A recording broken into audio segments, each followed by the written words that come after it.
ਹੁਣ ਤੁਸੀਂ Punjabi radio USA ਨੂੰ ਆਪਣੇ ਫੋਨ ਨੰਬਰਾਂ ਤੋਂ ਸੁਣ ਸਕਦੇ ਹੋ, ਜਿਸ ਦੇ ਵਿੱਚ USA ਦੇ ਲਈ 832 551 5029, 8325515029 ਜਾਂ 605 475 6868, 6054756868, UK ਦੇ ਲਈ 3300101100, 3300 ਜਰਮਨੀ ਦੇ ਲਈ 51180904041511 80 90 40 41, ਫਰਾਂਸ ਦੇ ਲਈ 3318014255, 33 180 142 595, ਆਸਟ੍ਰੇਲੀਆ ਦੇ ਲਈ 1300 768 450, 1300 768 450। ਹੁਣ ਤੁਸੀਂ ਆਪਣੇ ਦੇਸ਼ਾਂ ਦੇ ਵਿੱਚੋਂ ਇਹਨਾਂ ਨੰਬਰਾਂ ਦੇ ਉੱਤੇ ਕਾਲ ਕਰਕੇ ਪੰਜਾਬੀ ਰੇਡੀਓ USA ਨੂੰ ਲਾਈਵ ਸੁਣ ਸਕਦੇ ਹੋ। ਇਸ ਦੇ ਨਾਲ ਹੀ ਤੁਸੀਂ ਖਬਰਾਂ, ਖਬਰ ਤੇ ਨਜ਼ਰ, ਸਿਹਤ ਸੰਭਾਲ ਦਾ ਪ੍ਰੋਗਰਾਮ, ਨਾਨ ਸਟਾਪ ਪੰਜਾਬੀ ਗੀਤ, ਗੁਰਬਾਣੀ ਰੇਡੀਓ, ਸ਼੍ਰੀ ਦਰਬਾਰ ਸਾਹਿਬ ਜੀ ਦੇ ਹੁਕਮਨਾਮਾ ਸਾਹਿਬ ਦੀ ਵਿਆਖਿਆ ਪੰਜਾਬੀ ਅਤੇ ਅੰਗਰੇਜ਼ੀ ਦੇ ਵਿੱਚ, ਵੱਖ-ਵੱਖ ਗੁਰੂ ਘਰਾਂ ਦਾ ਸਿੱਧਾ ਪ੍ਰਸਾਰਣ, ਇਹ ਸਾਰਾ ਕੁਝ ਇਹਨਾਂ ਨੰਬਰਾਂ ਤੇ ਡਾਇਲ ਕਰਕੇ ਸੁਣ ਸਕਦੇ ਹੋ। ਸੁਣਦੇ ਰਹੋ ਪੰਜਾਬੀ ਰੇਡੀਓ USA।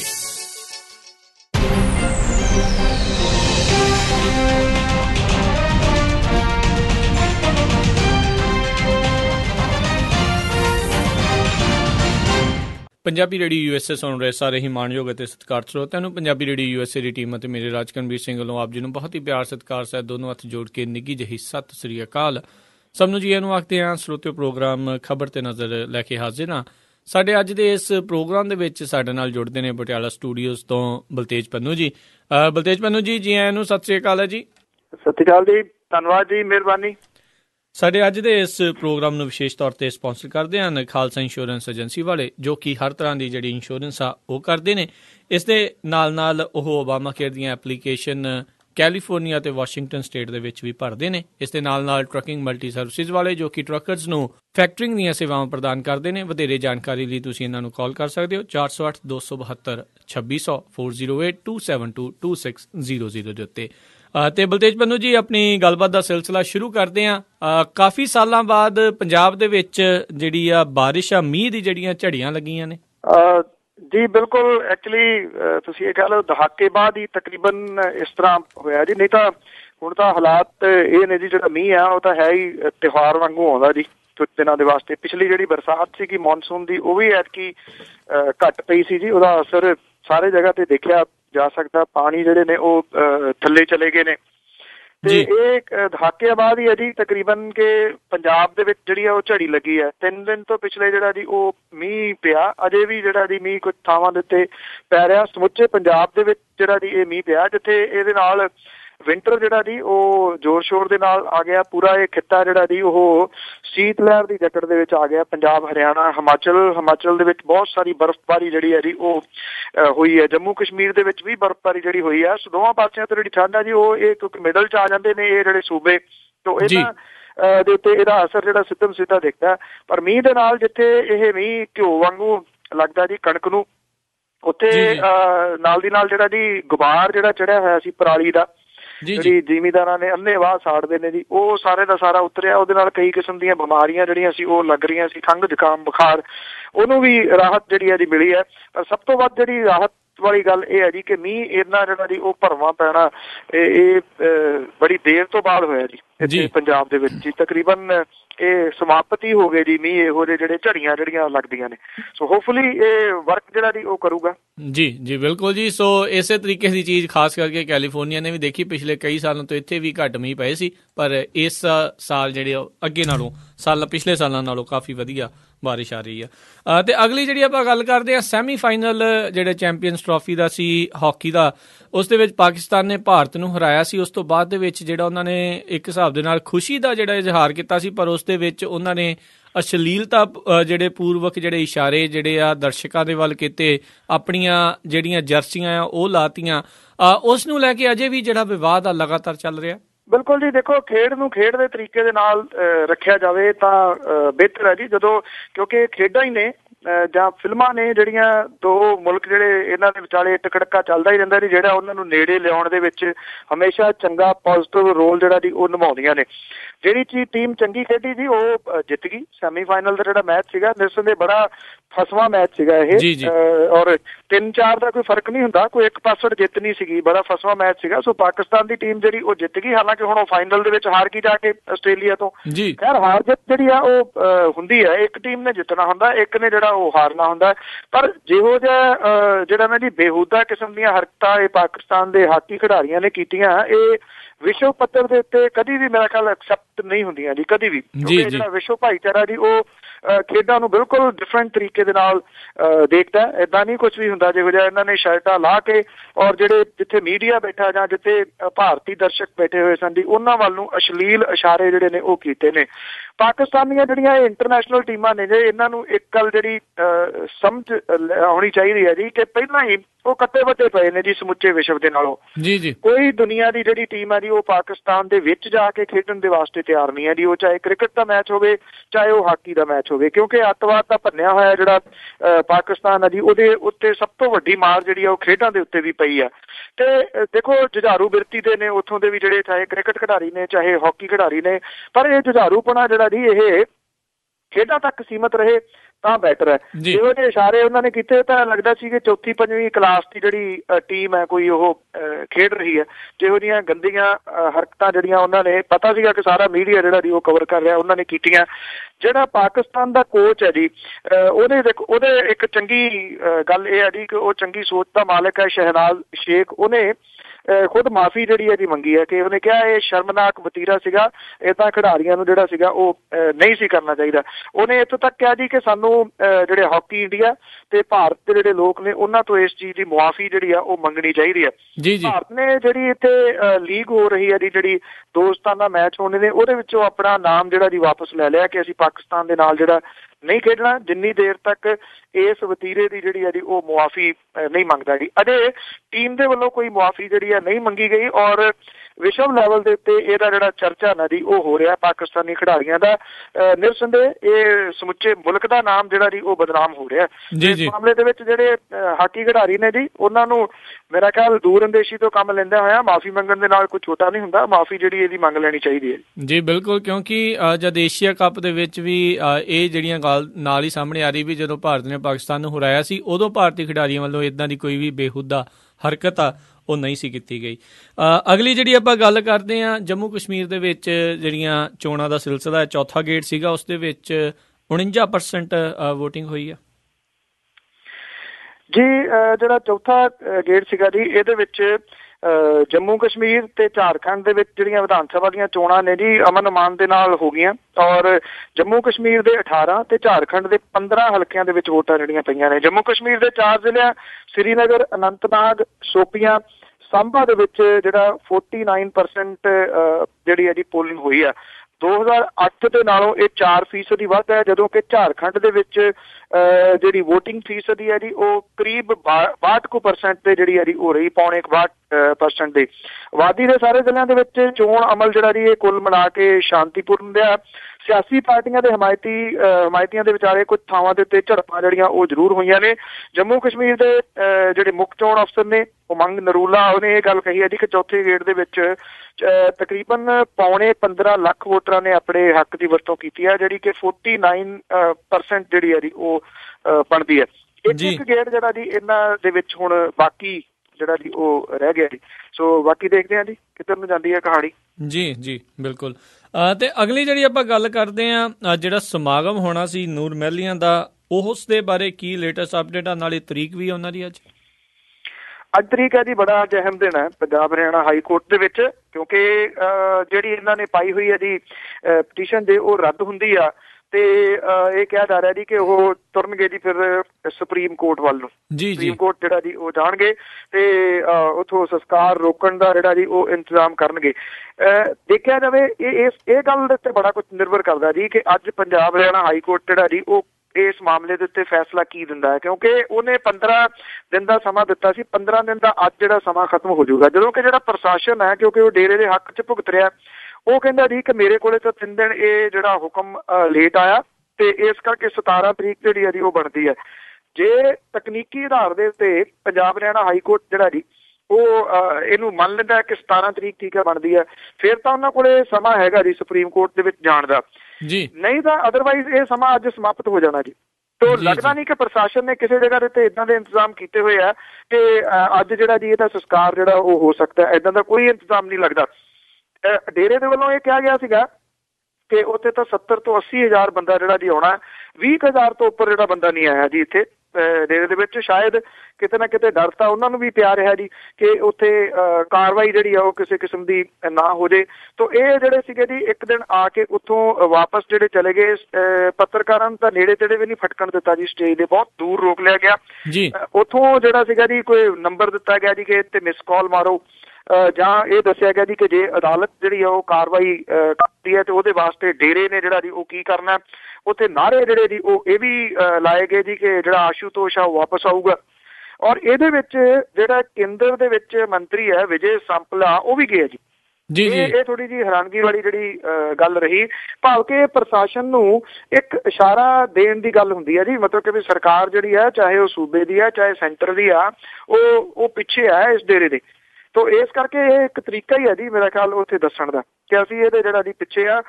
ਜਿਹੜਾ ਤਰਨਤਾਰਨ ਦੇ ਜਿਹੜੇ ਜੋਧਪੁਰ ਦਾ ਡੇਰਾ ਬੰਦ ਹੋਇਆ, ਉਹਦੇ ਬਾਰੇ ਵੀ ਇਹ ਜਿਹੜਾ ਡੇਰਾ ਜੀ ਉਹਨੇ ਕਿਹਾ ਕਿ ਕੋਈ ਉੱਥੇ ਸਾਡਾ ਡੇਰਾ ਨਹੀਂ ਸੀ ਹੈਗਾ, ਇਹ ਤਾਂ ਗਲੀ ਦੇ ਵਿੱਚ ਇੱਕ ਘਰ ਸੀਗਾ ਜਿਹਨੂੰ ਗੇਟ ਨੂੰ ਜਿਹੜਾ ਜੀ ਜੰਦਰਾ ਲਾ ਕੇ ਪ੍ਰਸ਼ਾਸਨ ਜਿਹੜਾ ਐਵੇਂ ਕੁਛ ਲੋਕਾਂ ਨੂੰ ਖੁਸ਼ ਜਿਹੜਾ ਕਰੀ ਜਾਂਦਾ। ਉਹ ਕਹਿੰਦਾ ਸਾਡੇ ਡੇਰੇ ਨੂੰ ਕਿਸੇ ਨੂੰ ਜੰਦਰਾ ਜਿਹੜਾ ਉਹ ਨਹੀਂ ਲੱਗ ਸਕਦਾ। ਸੋ ਗੱਲ ਇਹ ਚੰਗੀ ਰਹੀ ਜੀ ਥੋੜੀ ਕਿ ਅਮਨ ਅਮਾਨ ਦੇ ਨਾਲ ਸਾਰਾ ਕੁਝ ਜਿਹੜਾ ਨਾ ਜੀ ਉਹ ਨਿਬੜ ਗਿਆ ਜੀ ਜੀ ਜੀ।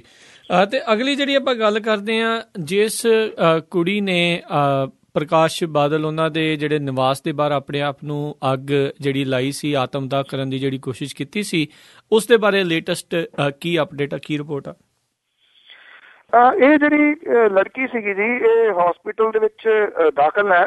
ਉਹਨੇ ਜਿਹੜਾ ਪੁਲਿਸ ਦੇ ਕੋਲੇ ਜਿਹੜਾ ਕੋਈ ਬਿਆਨ ਜਿਹੜਾ ਉਹ ਅਜੇ ਤੱਕ ਰਿਕਾਰਡ ਨਹੀਂ ਕਰਾਇਆ ਜੀ, ਕਿਉਂਕਿ ਜਦੋਂ ਸੁਸਾਈਡ ਕਰਨ ਦੀ ਕੋਸ਼ਿਸ਼ ਕਰਦੇ ਹੋ, ਹਾਲਾਂਕਿ ਇਹ ਜਿਹੜੀ ਸੁਸਾਈਡ ਵਾਲਾ ਜਿਹੜਾ ਕਾਨੂੰਨ ਹੈ ਜੀ ਉਹਨੂੰ ਕੱਢਣ ਦੀ ਪ੍ਰਕਿਰਿਆ ਸ਼ੁਰੂ ਹੋ ਚੁੱਕੀ ਹੈ, ਪਰ ਅਜੇ ਤੱਕ ਤਾਂ ਇਹ ਲਾਗੂ ਹੈਗਾ ਜੀ। ਜੀ ਜੀ, ਕੋਈ ਹੱਤਿਆ ਕਰਨ ਦੀ ਕੋਸ਼ਿਸ਼ ਕਰੇ ਤਾਂ ਉਹਦੇ ਉੱਤੇ ਪਰਚਾ ਜਿਹੜਾ ਜੀ ਉਹ ਹੁੰਦਾ। ਤੋ ਅਜੇ ਹੈਗਾ, ਇਸ ਕਰਕੇ ਜਿਹੜੀ ਪੁਲਿਸ ਹੈ ਜੀ ਉਹ ਇਹਦੇ ਉੱਤੇ ਕਾਰਵਾਈ ਕਰਨ ਤੋਂ ਟਾਲਾ ਵੱਟ ਰਹੀ ਹੈ ਜੀ। ਮਤਲਬ ਇਹ ਕਿਹਾ ਗਿਆ ਜੀ ਕਿ ਇਹਨੂੰ ਹਮਦਰਦੀ ਦੇ ਨਾਲ ਜਿਹੜਾ ਉਹ ਨਿੱਠਿਆ ਜਾਵੇ। ਜਿਹੜੇ ਕੁਝ ਵਿਰੋਧੀ ਧਿਰਾਂ ਵਾਲੇ ਨੇ, ਜਿਹਦੇ ਵਿੱਚ ਸੁਖਪਾਲ ਸਿੰਘ ਖਹਿਰਾ, ਪ੍ਰਤਾਪ ਸਿੰਘ ਬਾਜਵਾ ਹੋਰੀ ਵੀ ਗਏ ਨੇ, ਉਹਨੇ ਬਹੁਤੀ ਗੱਲਬਾਤ ਜਿਹੜੀ ਹੈ ਜੀ ਇਹਨਾਂ ਦੇ ਨਾਲ ਨਹੀਂ ਕੀਤੀ, ਜਿੱਥੋਂ ਇਹ ਲੱਗਦਾ ਕਿ ਉਹ ਸ਼ਾਇਦ ਇਹ ਮਾਮਲੇ ਨੂੰ ਜਿਹੜਾ ਜੀ ਉਹ ਚੁੱਕਣ ਦੇ ਵਾਸਤੇ ਤਿਆਰ ਨਹੀਂ ਹੈ। ਸ਼ਾਇਦ ਉਹ ਇਸ ਮਾਮਲੇ ਨੂੰ ਚੁੱਕਣਾ ਨਹੀਂ ਚਾਹੁੰਦੀ, ਇੱਥੇ ਜਿਹੜਾ ਉਹ ਛੱਡ ਦੇਣਾ ਚਾਹੁੰਦੀ ਹੈ, ਤੁਸੀਂ ਇਹ ਕਹਿ ਲਓ। ਤੋ ਇਸ ਕਰਕੇ ਕੋਈ ਵੀ ਹਾਲ ਦੀ ਘੜੀ ਜਿਹੜਾ ਜੀ ਬਣਦਾ ਪ੍ਰਤੀਤ ਨਹੀਂ ਹੋ ਰਿਹਾ ਇਸ ਮਾਮਲੇ ਦੇ ਉੱਤੇ। ਹਸਪੀਟਲ ਦੇ ਵਿੱਚ ਦਾਖਲ ਹੈ, ਸ਼ਾਇਦ ਕਿਤੇ ਨਾ ਕਿਤੇ ਜਿਹੜਾ ਜੀ ਸਮਝੌਤਾ ਉਸ ਕੁੜੀ ਦੇ ਨਾਲ ਜਿਹੜਾ ਪ੍ਰਸ਼ਾਸਨ ਨੇ ਕਰ ਲਿਆ, ਇਸੇ ਕਰਕੇ ਉਹ ਬਿਆਨ ਦੇਣ ਤੋਂ ਵੀ ਟਾਲਾ ਵੱਟ ਰਹੀ ਹੈ ਜੀ ਜੀ। ਤੇ ਅਗਲੀ ਜਿਹੜੀ ਆਪਾਂ ਗੱਲ ਕਰਦੇ ਹਾਂ ਉਹਨਾਂ ਵਕੀਲਾਂ ਦੇ ਬਾਰੇ ਜਾਂ ਐਕਟਿਵਿਸਟ ਦੇ ਬਾਰੇ ਜਿਹੜੇ ਕਿ ਜਿਹੜੇ ਵੱਡੇ ਬੰਦਿਆਂ ਨੂੰ ਕੋਰਟ ਦੇ ਵਿੱਚ ਲੈ ਕੇ ਜਾਂਦੇ ਆ ਜਾਂ ਇੱਦਾਂ ਦੀਆਂ ਵੀਡੀਓ ਸਾਹਮਣੇ ਲਿਆਉਂਦੇ ਆ, ਉਹਨਾਂ ਦੇ ਨਾਲ ਜਿਹੜਾ ਮਾੜਾ ਵਿਵਹਾਰ ਲਗਾਤਾਰ ਚੱਲ ਰਿਹਾ। ਜਦੋਂ ਆਪਾਂ ਗੁਜਰਾਤ ਦੀ ਜਦੋਂ ਗੱਲ ਕਰੀ, ਉੱਥੇ ਜਿਹੜੇ RTI ਐਕਟਿਵਿਸਟ ਸੀ ਜਿਸ ਦੀ ਮੌਤ ਵੀ ਹੋ ਗਈ ਸੀ, ਉਸ ਦੇ ਬਾਰੇ ਅਜੇ ਤੱਕ ਜਿਹੜਾ ਕੁਛ ਨਹੀਂ ਪਤਾ ਲੱਗਾ। ਇਹ ਨਰਿੰਦਰ ਮੋਦੀ ਦੇ ਉਸ ਟਾਈਮ ਜਦੋਂ ਚੀਫ ਮਿਨਿਸਟਰ ਸੀਗੇ ਉਸ ਟਾਈਮ ਉੱਥੇ ਹੋਇਆ ਸੀ। ਫਿਰ ਇੱਕ ਜਿਹੜਾ ਆਪਾਂ ਦੇਖਿਆ ਉਹ ਕੁੜੀ ਦੀ ਜਿਹਨੇ ਵੀਡੀਓ ਬਣਾਈ ਆ, ਉਹ ਦਰ ਦੀਆਂ ਜਿਹੜੀਆਂ ਠੋਕਰਾਂ ਉਹ ਖਾ ਰਿਹਾ ਆ। ਤੇ ਹੁਣ ਅਨਿਲ ਜੋਸ਼ੀ ਨੂੰ ਜਿਹਨੇ ਕੋਰਟ ਦੇ ਵਿੱਚ ਲੈ ਕੇ ਆਂਦਾ ਸੀ, ਉਸ ਵਕੀਲ ਦੇ ਉੱਤੇ ਵੀ ਗੋਲੀ ਚੱਲੀ ਆ ਜੀ। ਵਨੀਤ ਮਹਾਜਨ ਹੈ ਜੀ, ਇਹਦੇ ਉੱਤੇ ਪਹਿਲਾਂ ਵੀ ਗੋਲੀ ਚੱਲੀ ਸੀਗੀ ਔਰ ਉਹ ਬਾਲ ਬੱਚਾ ਸੀਗਾ ਜੀ। ਉਦੋਂ ਮੌਤ ਦੇ ਮੂੰਹੋਂ ਕਈ ਦਿਨ ਜਿਹੜਾ ਸੀਗਾ ਜੀ ਉਹ ਦਾਖਲ ਰਿਹਾ ਸੀ ਹਸਪੀਟਲ ਦੇ ਵਿੱਚ। ਇਸ ਮਾਮਲੇ ਦੇ ਵਿੱਚ ਜਿਹੜਾ ਅਨਿਲ ਜੋਸ਼ੀ ਹੈ, ਕੈਬਨਿਟ ਮੰਤਰੀ ਹੈ ਪੰਜਾਬ ਦਾ, ਉਹਦੇ ਉੱਤੇ ਪਰਚਾ ਉਹਦੇ ਸਾਥੀਆਂ ਦੇ ਉੱਤੇ ਜਿਹੜਾ ਜੀ ਉਹ ਦਰਜ ਹੈ। ਹੁਣ ਫੇਰ ਇੱਕ ਵਾਰੀ ਜੀ ਜਿਹੜਾ ਇਹ ਅਨਿਲ ਜੋਸ਼ੀ ਨੂੰ ਦੋਹਰੀ ਵੋਟ ਵਾਲੇ ਮਾਮਲੇ ਦੇ ਵਿੱਚ ਅਦਾਲਤ ਦੇ ਕਟਹਿਰੇ ਤੱਕ ਲਿਆਉਣ ਵਾਲਾ ਜਿਹੜਾ ਐਡਵੋਕੇਟ ਵਨੀਤ ਮਹਾਜਨ ਹੈ, ਉਹਦੇ ਉੱਤੇ ਮੁੜ ਕੇ ਜਾਨਲੇਵਾ ਹਮਲਾ ਜਿਹੜਾ ਜੀ ਉਹ ਕੀਤਾ ਗਿਆ। ਉਹ ਅੰਮ੍ਰਿਤਸਰ ਸ਼ਹਿਰ ਦੇ ਵਿੱਚ ਹੀ ਜਿਹੜਾ ਜਾ ਰਿਹਾ ਸੀਗਾ ਤਾਂ ਉਹਦੇ ਜਿਹੜਾ ਜੀ ਅਣਪਛਾਤੇ ਕੁਝ ਮੋਟਰਸਾਈਕਲ ਸਵਾਰ ਜਿਹੜੇ ਨੇ ਉਹਨਾਂ ਨੇ ਗੋਲੀਆਂ ਜਿਹੜੀਆਂ ਦੀ ਉਹ ਚਲਾਈਆਂ। ਇਹ ਬਚ ਗਿਆ ਜੀ ਉਹਨਾਂ ਗੋਲੀਆਂ ਤੋਂ। ਇਹਦੀ ਕਾਰ ਜਿਹੜੀ ਹੈ ਉਹਨੂੰ ਇਹ ਗੋਲੀਆਂ ਵੱਜੀਆਂ ਨੇ ਜੀ। ਔਰ ਇਹ ਕਾਂਗਰਸੀ ਸਮਰਥਕ ਹੈ ਐਡਵੋਕੇਟ ਮਨੀਤ ਮਹਾਜਨ ਦੀ, ਔਰ ਉਹਨੇ ਇਹ ਕਿਹਾ ਜੀ ਕਿ ਇਹਦੇ ਵਿੱਚ ਸਿੱਧਾ ਜਿਹੜਾ ਹੱਥ ਹੈ ਉਹ ਕੈਬਨਿਟ ਮੰਤਰੀ ਦਾ ਹੀ ਹੈ। ਉਹ ਕਹਿੰਦਾ ਕਿ ਉਹਦੇ ਬੰਦਿਆਂ ਨੇ ਉਹਦੇ ਉੱਤੇ ਗੋਲੀ ਚਲਾਈ ਹੈ, ਜਿਹੜੇ ਕਿ ਉਹਨੂੰ ਲਗਾਤਾਰ ਧਮਕੀਆਂ ਜਿਹੜੀਆਂ ਉਹ ਦੇ ਰਹੇ ਨੇ। ਇਹ ਗੁੰਡਾਗਰਦੀ ਦੀ ਹੱਦ ਹੀ ਹੈ ਜੀ, ਜਿਸ ਲੈਵਲ ਦੀ ਹੈ ਕਿ ਪਹਿਲਾਂ ਵੀ ਉਹਨੂੰ ਮਾਰਨ ਦੀ ਕੋਸ਼ਿਸ਼ ਜਿਹੜੀ ਕੀਤੀ ਗਈ ਹੈ, ਫਿਰ ਉਹਦੇ ਉੱਤੇ ਇਹ ਜਿਹੜਾ ਜਾਨਲੇਵਾ ਹਮਲਾ ਉਹ ਕਰਨ ਦੀ ਕੋਸ਼ਿਸ਼ ਕੀਤੀ ਗਈ ਹੈ। ਇਸ ਤਰ੍ਹਾਂ ਦੀ ਤੁਹਾਡੀ ਗੱਲ ਬਿਲਕੁਲ ਠੀਕ ਹੈ। ਜਿਹੜੇ RTI ਐਕਟਿਵਿਸਟ ਨੇ ਉਹ ਆਪਣੀ ਜਾਨ ਜਿਹੜੀ ਹੈ ਜੀ ਉਹ ਜ਼ੋਖਮ ਦੇ ਵਿੱਚ ਪਾ ਕੇ ਇੱਦਾਂ ਦੇ ਜਿਹੜੇ ਲੋਕ ਨੇ ਉਹਨਾਂ ਦੇ ਅਸਲੀ ਜਿਹੜੇ ਚਿਹਰੇ ਨੇ ਉਹ ਸਾਹਮਣੇ ਲੈ ਕੇ ਆਉਂਦੇ ਨੇ, ਪਰ ਉਹਨਾਂ ਦੀ ਜਿਹੜੀ ਸਿਕਿਉਰਿਟੀ ਹੈ ਨਾ ਜੀ ਉਹ ਕੋਈ ਵੀ ਨਹੀਂ ਹੈ ਜੀ। ਪਰ ਫਿਰ ਵੀ ਲੱਗੇ ਹੋਏ ਨੇ ਜੀ, ਬਹੁਤ ਸਾਰੇ ਲੋਕ ਲੱਗੇ ਹੋਏ ਨੇ ਇਸ ਮਾਮਲੇ ਦੇ ਵਿੱਚ। ਜੀ ਬਿਲਕੁਲ, ਉਮੀਦ ਕਰਦੇ ਹਾਂ ਵੀ ਇੱਦਾਂ ਹੀ ਜਿਹੜੇ ਆ ਉਹ ਲੱਗੇ ਰਹਿਣਗੇ ਤੇ ਆਮ ਲੋਕ ਜਿਹੜੇ ਜਿਨ੍ਹਾਂ ਤੱਕ ਇਹ ਸ਼ਾਇਦ ਗੱਲਾਂ ਪਹੁੰਚਦੀਆਂ ਨਹੀਂ ਆ ਜਾਂ ਪਹੁੰਚਣ ਨਹੀਂ ਦਿੱਤੀਆਂ ਜਾਂਦੀਆਂ ਉਹਨਾਂ ਤੱਕ ਇਹ ਆਵਾਜ਼ ਪਹੁੰਚੂਗੀ ਤੇ ਉਹ ਵੀ ਜਿਹੜੀ ਉਹਨਾਂ ਦੇ ਹੱਕ ਦੇ ਵਿੱਚ ਆਉਣਗੇ। ਅਗਲੀ ਜਿਹੜੀ ਆਪਾਂ ਗੱਲ ਕਰਦੇ ਹਾਂ, ਜਿਹੜਾ ਢੰਡਾਰੀ ਕਾਂਡ ਹੋਇਆ ਸੀ ਉਸ ਨੂੰ ਲੈ ਕੇ ਹਾਈਵੇ ਜਾਮ ਕੀਤੇ ਗਏ। ਐਕਚੁਅਲੀ ਦੇਖੋ ਹੈਰਾਨਗੀ ਵਾਲੀ ਗੱਲ ਇਹ ਹੈ ਕਿ ਜ਼ਖਮ ਜਦੋਂ ਕਿਤੇ ਹੁੰਦੇ ਉਹਦੇ ਉੱਤੇ ਮਲਮ ਲਾਈ ਜਾਵੇ ਨਾ ਤੇ ਉਹ ਬੈਟਰ ਹੈ, ਪਰ ਸਾਡੇ ਜਿਹੜੇ ਨੇਤਾ ਨੇ ਉਹਨਾਂ ਦੀ ਜ਼ੁਬਾਨ ਜਿਹੜੀ ਉਹ ਕੰਟਰੋਲ ਦੇ ਵਿੱਚ ਨਹੀਂ ਹੈਗੀ ਜੀ। ਬਿਲਕੁਲ, ਇਹ ਇੱਕ ਨਾਬਾਲਗ ਲੜਕੀ ਦੇ ਨਾਲ ਰੇਪ ਹੋਇਆ, ਉਹਦੇ ਬਾਅਦ ਦੇ ਵਿੱਚ ਉਹਨੂੰ ਜਿਉਂਦੀ ਨੂੰ ਤੇਲ ਪਾ ਕੇ ਜਿਹੜਾ ਸਾੜ ਦਿੱਤਾ ਗਿਆ, ਉਹਦੀ ਹਸਪੀਟਲ ਦੇ ਵਿੱਚ ਜਾ ਕੇ ਜਿਹੜੀ ਡੈਥ ਹੋ ਗਈ। ਅਜੇ ਜਿਹੜਾ ਜੀ ਇਹ ਮਾਮਲਾ ਭਖ ਰਿਹਾ ਹੈ। ਡਿਪਟੀ ਮੁੱਖ ਮੰਤਰੀ ਸੁਖਬੀਰ ਸਿੰਘ ਬਾਦਲ ਹੋਰਾਂ ਦਾ ਬਿਆਨ ਜਿਹੜਾ ਜੀ ਆ ਗਿਆ ਕਿ ਲੋਕੀ ਇੱਥੇ ਹੁੰਦਾ ਕੁਛ ਹੈ ਦਿਖਾਉਂਦੇ ਕੁਛ ਨੇ।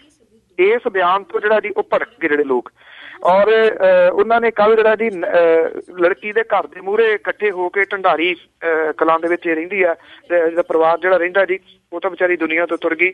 ਉਹਨਾਂ ਨੇ ਫਿਰ ਨੈਸ਼ਨਲ ਹਾਈਵੇ ਨੰਬਰ 1 ਜਿਹੜਾ ਜੀ ਉੱਥੇ ਆ ਕੇ ਜਾਮ ਜਿਹੜਾ ਲਾਤਾ ਵਾ।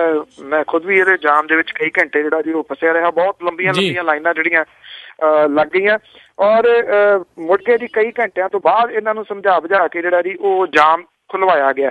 ਇਹ ਕਹਿੰਦੇ ਜੀ ਇੱਕ ਤਾਂ ਮੁਆਫੀ ਮੰਗੇ ਡਿਪਟੀ ਮੁੱਖ ਮੰਤਰੀ ਜਿਹੜਾ ਜੀ ਆਪਣੇ ਇਸ ਬਿਆਨ ਦੇ ਵਾਸਤੇ, ਦੂਜਾ ਇਸ ਲੜਕੀ ਦੇ ਪਰਿਵਾਰ ਦੇ ਵਾਸਤੇ ਮੁਆਵਜ਼ੇ ਦੀ ਮੰਗ ਜਿਹੜੀ ਹੈ ਜੀ ਉਹ ਲੋਕ ਕਰ ਰਹੇ ਨੇ।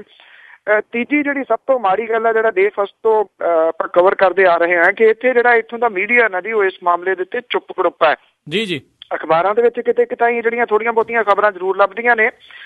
ਜਿਹੜਾ ਨੈਸ਼ਨਲ ਮੀਡੀਆ ਹੈ ਜਿਹਦੇ ਵਿੱਚ ਇਲੈਕਟ੍ਰੋਨਿਕ ਮੀਡੀਆ ਖਾਸ ਤੌਰ ਤੇ ਆ ਜਾਂਦਾ, TV ਵਾਲੇ, ਉਹ ਕੈਬ ਦੇ ਵਿੱਚ ਹੋਏ ਰੇਪ ਨੂੰ ਤਾਂ ਕੰਟੀਨਿਊਸ ਉਹਦੇ ਉੱਤੇ ਜਿਹੜੀਆਂ ਡਿਸਕਸ਼ਨ ਤੇ ਬਹੁਤ ਕੁਝ ਹੋ ਰਿਹਾ, ਪਰ ਇਹ ਜਿਹੜਾ ਜੀ ਰੇਪ ਹੋਇਆ ਔਰ ਕੁੜੀ ਨੂੰ ਬਾਅਦ ਦੇ ਵਿੱਚ ਮਾਰ ਵੀ ਦਿੱਤਾ ਗਿਆ, ਇਹਦਾ ਕੋਈ ਜ਼ਿਕਰ ਜਿਹੜਾ ਜੀ ਕਿਸੇ ਜਗ੍ਹਾ ਦੇ ਉੱਤੇ ਭੋਰਾ ਜ਼ਿਕਰ ਵੀ ਹੈ ਨਹੀਂ ਗਾ ਜੀ। ਇਹ ਬੜੀ ਹੈਰਾਨਗੀ ਵਾਲੀ ਗੱਲ ਹੈ ਕਿ ਇਹ ਰੇਪ ਜਿਹੜਾ ਜੀ ਉਹ ਕਿਉਂ ਨਹੀਂ ਦਿਸ ਰਿਹਾ। ਸ਼ਾਇਦ ਇਸ ਕਰਕੇ ਕਿ ਜੇ ਉਹਨਾਂ ਨੇ ਇਹ ਪੰਜਾਬ ਜਿਹੜਾ ਜੀ ਪੰਜਾਬ ਦੇ ਵਿੱਚ ਹੋਇਆ ਇਹ ਰੇਪ ਜਿਹੜਾ ਇਹਨੂੰ ਉਭਾਰਿਆ ਤੇ ਉਹਨਾਂ ਦਾ ਜਿਹੜਾ ਚੈਨਲ ਆ ਉਹ ਬਲੈਕ ਆਊਟ ਹੋ ਜਾਊਗਾ ਇੱਥੋਂ ਪੰਜਾਬ ਦੇ ਵਿੱਚੋਂ। ਸ਼ਾਇਦ ਇਹ ਪ੍ਰਮੁੱਖ ਕਾਰਨ ਹੈ, ਇਸ ਕਰਕੇ ਇਹ ਜਿਹੜਾ ਕਾਂਡ ਆ ਜੀ ਉਹ ਚਰਚਾ ਦਾ ਵਿਸ਼ਾ ਬਣ ਹੀ ਨਹੀਂ ਸਕਿਆ ਜੀ। ਬਿਲਕੁਲ ਇੱਕ ਇਹ ਵੀ ਕਾਰਨ ਆ। ਵੈਸੇ ਵੀ ਜਿਹੜੇ ਮੀਡੀਆ ਦਾ ਜਿਹੜਾ ਰੋਲ ਆ ਉਸ ਦੇ ਉੱਤੇ ਵੀ ਕਾਫੀ ਵੱਡੇ ਜਿਹੜੇ ਪ੍ਰਸ਼ਨ ਚਿੰਨ੍ਹ, ਪਿਕ ਐਂਡ ਚੂਜ਼ ਜਿਹੜੀਆਂ ਨਿਊਜ਼ ਆ ਉਹ ਬਹੁਤ ਜ਼ਿਆਦਾ ਇਸ ਤਰੀਕੇ ਦੇ ਨਾਲ ਉਹ ਵੀ ਕਰਦੇ ਨੇ। ਅਗਲੀ ਜਿਹੜੀ ਆਪਾਂ ਗੱਲ ਕਰਦੇ ਹਾਂ ਬਲਦੇਜ ਪੰਨੂ ਜੀ, ਦਿੱਲੀ ਪੁਲਿਸ ਦੇ ਦੁਆਰਾ ਜਿਹੜੇ ਇੱਕ ਆਮ ਆਦਮੀ ਪਾਰਟੀ ਦੀ ਇੱਕ ਰੇਡੀਓ ਐਡਵਰਟਾਈਜ਼ਮੈਂਟ ਆ ਕੁੜੀਆਂ ਦੇ ਉੱਤੇ ਜਿਹੜੀ ਛੇੜਖਾਨੀ ਨੂੰ ਲੈ ਕੇ ਆ, ਉਸ ਨੂੰ ਦਿੱਲੀ ਪੁਲਿਸ ਨੇ ਕਿਹਾ ਆ ਵੀ ਇਹ ਉਹਨਾਂ ਦੇ ਲਈ ਇੱਕ ਮਾੜੀ ਹੈ, ਇਸ ਲਈ ਉਹਨਾਂ ਨੇ ਬੈਨ ਕਰਾਤੀ ਆ। ਆਪਣੇ ਸਰੋਤਿਆਂ ਨੂੰ ਮੈਂ ਐਡਵਰਟਾਈਜ਼ਮੈਂਟ ਵੀ ਸੁਣਾਉਣਾ ਚਾਹੁੰਦਾ, ਤੁਸੀਂ ਵੀ ਸੁਣਿਓ ਤੇ ਫਿਰ ਇਸ ਦੇ ਉੱਤੇ ਦੱਸਿਓ ਵੀ ਤੁਹਾਡੀ ਕੀ ਟਿੱਪਣੀ ਆ। My name is Ritu. कल रात को 9 बजे ट्यूशन पढ़कर लौट रही थी। गली के नुक्कड़ पे 3 लड़कों ने मुझे रोक लिया। बड़ी मुश्किल से जान बचाकर भागी। ऐसा तीसरी बार हुआ है मेरे साथ। कंप्लेंट कराने जाओ तो पुलिस कहती है सबूत दो। उन लड़कों का चेहरा बताओ, कहाँ से लाऊं सबूत? अभी कुछ दिन पहले मैंने सुना कि जब अरविंद केजरीवाल जी चीफ मिनिस्टर बनेंगे तो हर सड़क हर गली में CCTV कैमरे लगवाएंगे। अगर किसी भी लड़की के साथ कहीं कोई गलत काम करेगा तो पूरा इंसिडेंट कैमरे में आ जाएगा और दोषियों को आसानी से पकड़ा जा सकेगा। सभी गलियों और सड़कों पर लाइटें लगवाएंगे और हर एक मोबाइल फ़ोन पे एक सुरक्षा बटन दिया जाएगा। अगर कोई महिला उसको दबाती है तो पुलिस 5 मिनट में वहाँ पहुँच जाएगी। ये हो गया तो मेरे जैसे कई लड़कियों को हौसला मिलेगा। जब से मैंने ये सुना है तब से मैं तो केजरीवाल जी के लिए कैंपेन कर रही हूँ। जी बिल्कुल। एक्चुअली देखो ਜਿਹੜੀ ਅਸਲੀਅਤ ਆ ਜੀ ਉਹਦੇ ਤੋਂ ਗੱਲ ਲੁਕਾਉਣ ਵਾਲੀ ਗੱਲ ਹੀ ਹੈ ਨਾ ਜੀ। ਇਹਦੇ ਵਾਸਤੇ ਤਾਂ ਜਿਹੜੇ ਤੁਹਾਨੂੰ ਯਾਦ ਹੋਣਾ, ਜੇ ਤੁਸੀਂ ਕੰਪੇਨਿੰਗ ਦਾ ਚੇਤਾ ਹੋਣਾ ਜੀ ਸੁਣਨ ਵਾਲਿਆਂ ਨੂੰ ਸਾਰਿਆਂ ਨੂੰ, ਕਿ ਭਾਰਤੀ ਜਨਤਾ ਪਾਰਟੀ ਜਦੋਂ ਕੰਪੇਨਿੰਗ ਕਰਦੀ ਰਹੀ ਆ ਭਾਰਤ ਪੱਧਰ ਦੇ ਉੱਤੇ, ਤਾਂ ਉਹਨਾਂ ਨੇ ਲੜਕੀਆਂ ਦੀ ਸੁਰੱਖਿਆ ਦੇ ਵਾਸਤੇ ਜਿਹੜਾ ਖੁਦ ਮੁੱਦਾ ਉਠਾਇਆ ਸੀਗਾ ਕਿ ਅਸੀਂ ਜਿਹੜਾ ਇਹਦੇ ਬਾਰੇ ਕੰਮ ਕਰਾਂਗੇ, ਪਰ ਉਹ ਭੁੱਲ ਭੁਲਾਈ ਗਏ ਇਸ ਮਾਮਲੇ ਨੂੰ। ਔਰ ਦਿੱਲੀ ਨਹੀਂ ਬਲਕਿ ਸਮੁੱਚੇ ਮੁਲਕ ਦੇ ਵਿੱਚ ਹੀ ਤਕਰੀਬਨ ਇਹ ਬੜੀ ਗੰਭੀਰ ਸਮੱਸਿਆ ਹੈ ਜਿਹੜੀ ਹੁਣੇ ਆਪਾਂ ਗੱਲ ਜਿਹੜੀ ਕਰਕੇ ਹਟੇ ਆ ਢੰਡਾਰੀ ਕਾਂਡ ਵਾਲੀ ਜੀ। ਦਿੱਲੀ ਦੇ ਵਿੱਚ ਵੀ, ਦਿੱਲੀ ਕਿਉਂਕਿ ਰਾਜਧਾਨੀ ਹੈ ਇਸ ਕਰਕੇ ਉੱਥੇ ਅਣਸੁਰੱਖਿਅਤ ਨੇ ਜੀ ਉਹ ਵੀ। ਜਿਹੜੀਆਂ ਦੇਖੋ GPS ਦੇ ਨਾਲ ਲੈਸ ਜਿਹੜੀਆਂ ਕੈਬ ਨੇ, ਜਿਹੜੇ ਇਹ ਰੇਪਿਸਟ ਨੇ ਜੀ, ਉਹਨਾਂ ਦਾ ਇੰਨਾ ਮੂੰਹ ਪਿਆ ਹੋਇਆ, ਉਹਨਾਂ ਨੂੰ ਪਤਾ ਹੀ ਨਹੀਂ ਇਸ ਗੱਲ ਦਾ ਕਿ ਉਹ ਫੜੇ ਜਾਣਗੇ, ਉਹ ਕਿਤੇ ਜਾ ਨਹੀਂ ਸਕਦੇ, ਫਿਰ ਵੀ ਜਿਹੜਾ ਜੀ ਉਹ ਇਹ ਕਾਂਡ ਕਰੀ ਜਾ ਰਹੇ ਨੇ। ਏਦਾਂ ਤੁਸੀਂ ਇਹਨਾਂ ਮੁੱਦਿਆਂ ਤੋਂ ਮੂੰਹ ਥੋੜਾ ਜਿਹੜਾ ਜੀ ਮੋੜ ਲਓਗੇ। ਹਾਂ ਇੰਨਾ ਹੈ ਕਿ ਆਮ ਆਦਮੀ ਪਾਰਟੀ ਦਾ ਗ੍ਰਾਫ ਜਿਹੜਾ ਨਾ ਜੀ ਉਹ ਦਿੱਲੀ ਦੇ ਵਿੱਚ ਐਕਚੁਅਲੀ ਉੱਪਰ ਨੂੰ ਜਾ ਰਿਹਾ ਹੈ, ਖਾਸ ਤੌਰ ਦੇ ਉੱਤੇ ਅਰਵਿੰਦ ਕੇਜਰੀਵਾਲ ਦਾ। ਉਹਦੇ ਤੋਂ ਡਰੇ ਹੋਈ ਹੈ ਜੀ ਜਿਹੜੀ BJP। ਉਹਨੂੰ ਲੱਗਦਾ ਹੈ ਕਿ ਜੇ ਰਾਜਧਾਨੀ ਦੇ ਵਿੱਚ ਉਹ ਹਾਰ ਗਏ ਤਾਂ ਬੇਇੱਜ਼ਤੀ ਬੜੀ ਹੋਣੀ ਹੈ ਜੀ। ਤੇ ਇਸੇ ਤਰੀਕੇ ਦੇ ਨਾਲ ਜਿਹੜੀ ਇਹ ਕੁੜੀਆਂ ਦੇ ਮੁੱਦੇ ਨੂੰ ਲੈ ਕੇ ਗੱਲ ਸੀ, ਜਦੋਂ ਭਾਸ਼ਣ ਹੁੰਦੇ ਸੀ ਨਰਿੰਦਰ ਮੋਦੀ ਜਿਹੜੇ ਜੀ ਕਾਫੀ ਬੋਲਦੇ ਸੀਗੇ ਵੀ ਇੱਦਾਂ ਕਿੱਦਾਂ ਹੋ ਗਿਆ, ਉੱਦਾਂ ਕਿੱਦਾਂ ਹੋਇਆ। ਤੇ ਪਿਛਲੇ ਦਿਨਾਂ ਦੇ ਵਿੱਚ ਇਹਨਾਂ ਨੇ ਪਾਰਲੀਮੈਂਟ ਦੇ ਵਿੱਚ ਬੋਲਿਆ ਵੀ ਆਪਾਂ ਜਿਹੜੇ ਇਹ ਰੇਪ ਦੇ ਮਾਮਲੇ ਇਸ ਦੇ ਉੱਤੇ ਮੌਨ ਕਿਉਂ ਨਹੀਂ ਧਾਰ ਲੈਂਦੇ। ਬਿਲਕੁਲ ਜੀ, ਮੌਨ ਧਾਰਨ ਵਾਲੀ ਗੱਲ ਹੀ ਹੈ ਜੀ ਕਿ ਜਿਹੜਾ ਜੀ ਚੁੱਪ ਕਰ ਜਾਓ, ਨਾ ਦੇਖੋ ਨਾ ਸੁਣੋ ਨਾ ਜਿਹੜਾ ਜੀ ਉਹ ਬੋਲੋ। ਫਿਰ ਕਹੂੰਗਾ ਜੀ ਕਿ ਇਹ ਬਹੁਤ ਇੱਕ ਗੰਭੀਰ ਮੁੱਦਾ ਹੈ ਜਦੋਂ ਤੁਸੀਂ ਇੱਕ ਪਾਸੇ ਇਹ ਕਹੋ ਕਿ ਤੁਸੀਂ 21ਵੀਂ ਸਦੀ ਦੇ ਵਿੱਚ ਹੋ ਔਰ ਤੁਸੀਂ ਵਿਸ਼ਵ ਦੇ ਨਾਲ ਮੁਕਾਬਲਾ ਜਿਹੜਾ ਜੀ ਉਹ ਕਰ ਰਹੇ ਹੋ, ਤੇ ਤੁਹਾਨੂੰ ਅਜੇ ਤੱਕ ਲੋਕਾਂ ਦੀ ਜਿਹੜੀ ਬਿਮਾਰ ਮਾਨਸਿਕਤਾ ਹੈ ਉਹਨੂੰ ਠੱਲ ਜਿਹੜੀ ਪਾਉਣ ਦੇ ਵਾਸਤੇ ਅਜੇ ਤੱਕ ਕੋਈ ਕਾਰਗਰ ਤਰੀਕਾ ਹੀ ਨਹੀਂ ਲੱਭਿਆ। ਫਿਰ ਜਾਂ ਤਾਂ ਉਹ ਗੱਲਾਂ ਗਲਤ ਨੇ ਕਿ ਜਿਹੜੇ ਵਿਸ਼ਵ ਪੱਧਰ ਦੇ ਉੱਤੇ ਤੁਸੀਂ ਜਿਹੜਾ ਕਰਨਾ, ਜਾਂ ਫਿਰ ਤੁਹਾਡੀ ਆਹ ਗੱਲ ਗਲਤ ਹੈ ਜੀ ਕਿ ਜਿਹੜੀ ਰਿਐਲਿਟੀ ਹੈ ਉਹਨੂੰ ਦੇਖੋ ਤੇ ਉਹਦੇ ਵਾਸਤੇ ਅੱਖਾਂ ਜਿਹੜੀਆਂ ਨੇ ਉਹ ਮੀਚ ਲਓ। ਠੀਕ ਉਸੇ ਤਰੀਕੇ ਨਾਲ ਜਿਵੇਂ ਕਬੂਤਰ ਜਿਹੜਾ ਉਹ ਬਿੱਲੀ ਨੂੰ ਦੇਖ ਕੇ ਅੱਖਾਂ ਮੀਚ ਲੈਂਦਾ ਵੀ ਨਾ ਮੈਂ ਬਿੱਲੀ ਨੂੰ ਦੇਖਦੇ ਤੇ ਨਾ ਬਿੱਲੀ ਜਿਹੜੀ ਹੈ ਜੀ ਮੈਨੂੰ ਦੇਖਦੀ ਹੈ। ਜੇ ਇੱਕ ਸੂਬੇ ਦਾ ਡਿਪਟੀ ਮੁੱਖ ਮੰਤਰੀ ਜਿਹੜਾ ਇਹ ਕਹਿੰਦਾ ਕਿ ਇਹ ਤਾਂ ਲੋਕ ਹੁੰਦਾ ਕੁਛ ਹੈ ਜੀ ਦਿਖਾਉਂਦੇ ਕੁਛ ਨੇ, ਇਹਦਾ ਮਤਲਬ ਇਹ ਕਿ ਜਦੋਂ ਉਹਨਾਂ ਦੀ ਕਿਸੇ ਧੀ ਦੇ ਨਾਲ ਹੋਵੇ ਤੇ ਫਿਰ ਦਿਖੂਗਾ ਜੀ ਵੀ ਅਸਲੀਅਤ ਕੀ ਸੀਗੀ। ਉਨੀ ਦੇਰ ਤੱਕ ਲੋਕ ਜਿਹੜੇ ਨੇ, ਆਮ ਲੋਕ ਨੇ, ਜਿਹੜਾ ਗਰੀਬ ਆ ਜੀ ਉਹਨੂੰ ਲੱਗਦਾ ਹੈ ਕਿ ਹੁੰਦਾ ਕੁਛ ਹੈ ਜੀ ਦਿਖਾਉਂਦੇ ਕੁਛ ਨੇ। ਇਹਦੇ ਪਿੱਛੇ ਜਿਹੜੀ ਮਾਨਸਿਕਤਾ ਹੈ ਨਾ ਜੀ, ਇੱਕ ਤਾਂ ਜਿਹੜੇ ਰੇਪਿਸਟ ਨੇ ਜੀ ਉਹਨਾਂ ਦੀ ਬਿਮਾਰ ਮਾਨਸਿਕਤਾ ਹੈ, ਦੂਜੀ ਸਾਡੇ ਲੀਡਰਾਂ ਦੀ ਬਿਮਾਰ ਮਾਨਸਿਕਤਾ ਹੈ। ਕਿਉਂਕਿ ਇਹ ਜਿਹੜੀ ਇੱਕ ਲਾਈਨ ਹੈ ਇਹਦੀ ਗੰਭੀਰਤਾ ਨੂੰ ਜ਼ਰੂਰ ਸਮਝਣਾ ਜੀ ਕਿ ਉਹਦੇ ਪਿੱਛੇ ਕਹਾਣੀ ਜਿਹੜੀ ਕਿੱਡੀ ਵੱਡੀ ਉਹ ਕਹਿਣ ਦੀ ਕੋਸ਼ਿਸ਼ ਕਰ ਰਹੇ ਨੇ। ਇਹਦਾ ਮਤਲਬ ਉਹ ਇਹ ਕਹਿਣ ਦੀ ਕੋਸ਼ਿਸ਼ ਕਰ ਰਹੇ ਨੇ ਕਿ ਉਹ ਜਿਹੜੀ ਲੜਕੀ ਆ ਉਹ ਆਪਣੀ ਮਰਜ਼ੀ ਦੇ ਨਾਲ ਗਈ ਹੈ, ਸਾਰਾ ਕੁਝ ਜਿਹੜਾ ਜੀ ਮਰਜ਼ੀ ਦੇ ਨਾਲ ਹੋਇਆ, ਇਹ ਕਹਿਣ ਦੀ ਉਹ ਕੋਸ਼ਿਸ਼ ਕਰ ਰਹੇ ਨੇ ਜੀ। ਇਹ ਤੋਂ ਵੱਡੀ ਹੋਰ ਬਿਮਾਰ ਮਾਨਸਿਕਤਾ ਨਹੀਂ ਹੋਰ ਹੋ ਸਕਦੀ ਜੀ। ਬਿਲਕੁਲ ਬਿਲਕੁਲ। ਤੇ ਅਗਲੀ ਜਿਹੜੀ ਆਪਾਂ ਗੱਲ ਕਰਦੇ ਹਾਂ, ਸਿਮਰਨਜੀਤ ਸਿੰਘ ਮਾਨ, ਉਹਨਾਂ ਨੇ ਕਿਹਾ ਆ ਵੀ ਜੇ ਉਹ ਜਿਹੜੀ ਸਰਕਾਰ ਆ ਉਹਨਾਂ ਨੂੰ ਆਖੇ ਤਾਂ ਉਹ ਇਰਾਕ ਤੋਂ ਜਿਹੜੇ ਮੁੰਡੇ ਫਸੇ ਆ ਉਹਨਾਂ ਨੂੰ ਉੱਥੋਂ ਲਿਆ ਸਕਦੇ ਨੇ। ਤੇ ਉਹਨਾਂ ਨੇ ਇਹ ਗੱਲ ਕਹੀ ਹੈ ਅਕਾਲੀ ਦਲ ਅੰਮ੍ਰਿਤਸਰ ਦੇ ਪ੍ਰਧਾਨ ਸਿਮਰਨਜੀਤ ਸਿੰਘ ਮਾਨ ਹੋਰਾਂ ਨੇ ਕਿ ਜੇ ਇਰਾਕ ਦੇ ਵਿੱਚ ਫਸੇ ਸਿੱਖ ਨੌਜਵਾਨਾਂ ਦੇ ਪੀੜਤ ਪਰਿਵਾਰ ਉਹਨਾਂ ਕੋਲੇ ਪਹੁੰਚ ਕਰਦੇ ਨੇ, ਉਹਨਾਂ ਨੂੰ ਬਚਾਉਣ ਦੇ ਵਾਸਤੇ ਕਹਿੰਦੇ ਨੇ, ਤੇ ਉਹ ਵਾਪਸ ਲਿਆਉਣ ਲਈ ਉਹਨਾਂ ਨੂੰ ਉਪਰਾਲੇ ਜਿਹੜਾ ਉਹ ਕਰ ਸਕਦੇ ਨੇ। 4 ਪੰਜਾਬੀ ਜਿਹੜੇ ਇੱਥੇ ਫਸੇ ਹੋਏ ਨੇ, ਜਿਹੜੇ ਪੀੜਤ ਪਰਿਵਾਰ ਨੇ ਜੀ, ਉਹਨਾਂ ਨੇ ਲੋਕ ਸਭਾ ਮੈਂਬਰ ਕੈਪਟਨ ਅਮਰਿੰਦਰ ਸਿੰਘ ਦੇ ਨਾਲ ਵੀ ਮੁਲਾਕਾਤ ਜਿਹੜੀ ਉਹ ਕੀਤੀ ਸੀਗੀ ਜੀ। ਉਹਨਾਂ ਨੇ ਸਿਮਰਨਜੀਤ ਸਿੰਘ ਮਾਨ ਹੋਰਾਂ ਨੇ ਕਿਹਾ ਕਿ ਜਿਹੜੀ ਸੈਂਟਰ ਦੀ ਸਰਕਾਰ ਹੈ ਉਹ ਇਹਨਾਂ ਨੌਜਵਾਨਾਂ ਨੂੰ ਬਚਾ ਕੇ ਲਿਆਉਣ ਦੀ ਕੋਸ਼ਿਸ਼ ਜਿਹੜੀ ਆ ਉਹ ਨਹੀਂ ਕਰ ਰਹੀ ਜੀ। ਵੈਸੇ ਸਿਮਰਨਜੀਤ ਸਿੰਘ ਮਾਨ ਹੋਰੀ ਇਹ ਕਿਉਂ ਕਹਿੰਦੇ ਨੇ ਕਿ ਪਰਿਵਾਰ ਉਹਨਾਂ ਤੱਕ ਅਪਰੋਚ ਕਰਨ ਤੇ ਉਹ ਤਾਂ ਜਾਣਗੇ ਜੇ ਕੋਈ ਵੀ ਬੰਦਾ ਉਹਨਾਂ ਨੂੰ ਬਚਾ ਕੇ ਲਿਆ ਸਕਦਾ, ਤੇ ਸਿਮਰਨਜੀਤ ਸਿੰਘ ਮਾਨ ਹੋਰਾਂ ਨੂੰ ਇਸ ਮਾਮਲੇ ਦੇ ਵਿੱਚ ਕ੍ਰੈਡਿਟ ਜ਼ਰੂਰ ਲੈਣਾ ਚਾਹੀਦਾ ਜੀ। ਉਹ ਜਿਹੜਾ ਜੀ ਇਕੱਠੇ ਹੋ ਕੇ ਇਹਨਾਂ ਪਰਿਵਾਰਾਂ ਨਾਲ ਲਿਜਾ ਕੇ ਤੇ ਸੈਂਟਰ ਤੋਂ ਜਿਹੜੀ ਪਰਮਿਸ਼ਨ ਮੰਗਣ, ਜੇ ਉਹਨਾਂ ਨੂੰ ਲੱਗਦਾ ਹੈ ਕਿ ਇਸ ਮਾਮਲੇ ਦੇ ਵਿੱਚ ਉਹ ਬਿਹਤਰ ਰੋਲ ਨਿਭਾ ਸਕਦੇ ਨੇ। ਭਾਰਤੀ ਵਿਦੇਸ਼ ਮੰਤਰਾਲਾ, ਮੇਰਾ ਨਹੀਂ ਖਿਆਲ ਕਿ ਜੇ ਉਹ ਜਾਂਦੇ ਨੇ ਇਕੱਠੇ ਹੋ ਕੇ ਤੇ ਉਹਨਾਂ ਨੂੰ ਇਹ ਕਹੂਗਾ ਕਿ ਨਹੀਂ ਤੁਸੀਂ ਕੋਸ਼ਿਸ਼ ਜਿਹੜੀ ਆ ਉਹ ਨਹੀਂ ਕਰਨੀ ਜੀ। ਉਹਨਾਂ ਨੇ ਜਿਹੜਾ ਜੀ ਇਹ ਕਿਹਾ ਕਿ ਮੈਨੂੰ ਜਿਹੜੀ ਪਰਮਿਸ਼ਨ ਮਿਲਣੀ ਚਾਹੀਦੀ ਹੈ, ਬਿਲਕੁਲ ਬਿਨਾਂ ਪਰਮਿਸ਼ਨ ਤੋਂ ਤਾਂ ਕੁਛ ਹੋਣਾ ਨੀਗਾ ਜੀ। ਇਹ ਸੈਂਟਰ ਦੀ ਗੌਰਮੈਂਟ ਤੋਂ ਪਰਮਿਸ਼ਨ ਮਿਲਣੀ ਹੈ, ਵਿਦੇਸ਼ ਮੰਤਰਾਲੇ ਤੋਂ ਪਰਮਿਸ਼ਨ ਮਿਲਣੀ ਹੈ, ਪਰ ਇਹ ਨਹੀਂ ਸਮਝਦੇ ਉਹ ਇਹ ਕਿਉਂ ਉਡੀਕ ਰਹੇ ਨੇ ਕਿ ਜਿਹੜੇ ਉਹ ਪਰਿਵਾਰ ਇਕੱਠੇ ਹੋਣਗੇ। ਵਿਚਾਰੇ ਗਰੀਬ ਨੇ ਜੀ, ਕਿੱਥੋਂ ਬੱਸਾਂ ਦਾ ਕਿਰਾਇਆ ਵੀ ਉਹ ਭਰਨ ਜੋਗੇ ਨਹੀਂ ਹੈਗੇ ਜੀ। ਉਹ ਤਾਂ ਦਿਹਾੜੀਆਂ ਲਾਉਣ ਵਿਚਾਰੇ ਗਏ ਹੋਏ ਸੀਗੇ ਜਿਹੜੇ ਬਾਹਰਲੇ ਮੁਲਕਾਂ 'ਚ, ਉਹਨਾਂ ਦੇ ਸਿਰ ਦੇ ਉੱਤੇ ਤਾਂ ਇਹਨਾਂ ਦੇ ਘਰ ਦੀ ਰੋਟੀ ਰੋਜ਼ੀ ਚੱਲਦੀ ਸੀਗੀ ਜੀ। ਪਿਛਲੇ ਦਿਨਾਂ ਜਦੋਂ ਦਿੱਲੀ ਵੀ ਗਏ ਨੇ ਤਾਂ ਕੁਛ ਜਿਹੜੇ ਇੱਥੋਂ ਪੰਜਾਬ ਦੇ ਨੇਤਾ ਨੇ, ਜਿਹੜੇ ਭਗਵੰਤ ਮਾਨ ਹੋਰੀ ਵੀ ਸ਼ਾਮਲ ਨੇ, ਕੁਝ ਇੱਕ ਹੋਰ ਨੇ, ਉਹ ਲੈ ਕੇ ਗਏ ਸੀ ਜੀ ਆਪਣੇ ਖਰਚੇ ਦੇ ਉੱਤੇ। ਉਹਨਾਂ ਕੋਲ ਤਾਂ ਵਿਚਾਰਿਆਂ ਕੋਈ ਖਰਚਾ ਜਿਹੜਾ ਉਹ ਨਹੀਂ ਹੈਗਾ।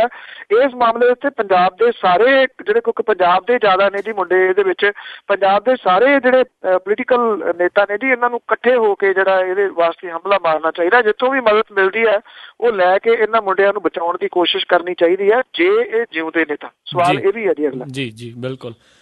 ਅਗਲੀ ਗੱਲ ਕਰਦੇ ਹਾਂ, ਪ੍ਰਧਾਨ ਮੰਤਰੀ ਨਰਿੰਦਰ ਮੋਦੀ, ਉਹਨਾਂ ਨੇ ਨਸ਼ਿਆਂ ਦੇ ਮੁੱਦੇ ਦੇ ਉੱਤੇ ਗੱਲਬਾਤ ਕੀਤੀ, ਜਿਹੜੇ ਆਪਣਾ ਉਹ ਰੇਡੀਓ ਪ੍ਰੋਗਰਾਮ ਕਰਦੇ ਨੇ ਜੀ। ਉਹ ਮਹੀਨੇ ਡੇਢ ਮਹੀਨੇ ਬਾਅਦ ਇੱਕ ਵਾਰੀ ਬੋਲਦੇ ਹੁੰਦੇ ਆ ਜੀ ਇਸ ਮਾਮਲੇ ਦੇ ਉੱਤੇ, ਮਨ ਕੀ ਬਾਤ। ਤੋ ਇਹ ਬੜਾ ਉਡੀਕਿਆ ਜਾ ਰਿਹਾ ਸੀ, ਕਿਉਂਕਿ ਪਿਛਲੀ ਵਾਰੀ ਉਹਨਾਂ ਨੇ ਕਿਹਾ ਸੀਗਾ ਕਿ ਮੈਂ ਡਰੱਗਸ ਦੇ ਉੱਤੇ ਜਿਹੜੀ ਆ ਜੀ ਉਹ ਗੱਲ ਕਰੂੰਗਾ। ਇਹ ਤੀਸਰਾ ਪ੍ਰੋਗਰਾਮ ਸੀਗਾ ਆਲ ਇੰਡੀਆ ਰੇਡੀਓ ਦੇ ਉੱਤੇ ਉਹਨਾਂ ਦਾ, ਮਨ ਕੀ ਬਾਤ ਜਿਹੜਾ ਜੀ। ਉਹਦੇ ਵਿੱਚ ਉਹਨਾਂ ਨੇ ਨਸ਼ਿਆਂ ਦੀ ਬੁਰਾਈ ਨੂੰ ਕੌਮੀ ਦਰਦ ਜਿਹੜਾ ਜੀ ਉਹ ਦੱਸਿਆ। ਉਹਨਾਂ ਨੇ ਕਿਹਾ ਕਿ ਜਿਹੜਾ ਇਹਦੇ ਦਲਦਲ ਦੇ ਵਿੱਚ ਫਸਿਆ ਹੋਇਆ ਜਿਹੜਾ ਨੌਜਵਾਨ ਹੈ ਜੀ, ਉਹਦੇ ਪਰਿਵਾਰ ਨੂੰ ਪਤਾ ਹੈ ਕਿ ਕਿੰਨਾ ਉਹ ਦੁੱਖ ਹੁੰਦਾ। ਉਹਨੇ ਕਿਹਾ ਕਿ ਇਹਨੂੰ ਜਿਹੜਾ ਇਸ ਬੁਰਾਈ ਨੂੰ ਖਤਮ ਜਿਹੜਾ ਜੀ ਉਹ ਕੀਤਾ ਜਾਣਾ ਚਾਹੀਦਾ। ਉਹਨਾਂ ਨੇ ਕਿਹਾ ਕਿ ਡਰੱਗਸ ਜਿਹੜੀ ਆ ਉਹ 3D ਬੁਰਾਈਆਂ ਲਿਆਉਣ ਵਾਲੀ ਹੈ। ਇਹਦੇ ਵਿੱਚ ਜੀਵਨ ਦੇ ਵਿੱਚ ਹਨੇਰਾ, ਬਰਬਾਦੀ ਤੇ ਤਬਾਹੀ ਜਿਹੜੀ ਹੈ ਜੀ ਉਹ ਹੁੰਦੀ ਹੈ। ਉਹਨਾਂ ਨੇ ਇਹ ਵੀ ਗੱਲ ਕਹੀ ਹੈ ਜੀ ਕਿ ਨਸ਼ਾ ਮੁਕਤ ਭਾਰਤ ਦੇ ਨਿਰਮਾਣ ਦੇ ਵਿੱਚ ਸਿਨੇਮਾ ਜਗਤ ਦੀਆਂ, ਖੇਡ ਜਗਤ ਦੀਆਂ ਤੇ ਹੋਰ ਜਿਹੜੀਆਂ ਪ੍ਰਸਿੱਧ ਹਸਤੀਆਂ ਨੇ ਉਹਨਾਂ ਨੂੰ ਉਹ ਸ਼ਾਮਲ ਜਿਹੜਾ ਜੀ ਕਰਨਗੇ ਤੇ ਇਹਨੂੰ ਜਿਹੜਾ ਜੀ ਅੱਗੇ ਤੋਰਨਗੇ। ਉਹਨਾਂ ਨੇ ਇਹ ਵੀ ਗੱਲ ਕਹੀ ਹੈ ਕਿ ਇੱਕ ਜਿਹੜੀ ਟੋਲ ਫ੍ਰੀ ਨੰਬਰ ਆ ਉਹ ਸੈਟਅਪ ਕੀਤਾ ਜਾਊਗਾ, ਜਿਹਦੇ ਵਿੱਚ ਕੋਈ ਵੀ ਜਿਹੜਾ ਜੀ ਆਪਣੀ ਮੁਸ਼ਕਲ ਜਿਹੜੀ ਆ ਉਹ ਦੱਸ ਸਕੂਗਾ ਇਸ ਟੋਲ ਫ੍ਰੀ ਨੰਬਰ ਦੇ ਉੱਤੇ, ਔਰ ਉਹਨਾਂ ਨੂੰ ਜਿਹੜੀ ਆ ਜੀ ਮਦਦ ਬਣਦੀ ਦਿੱਤੀ ਜਾਊਗੀ।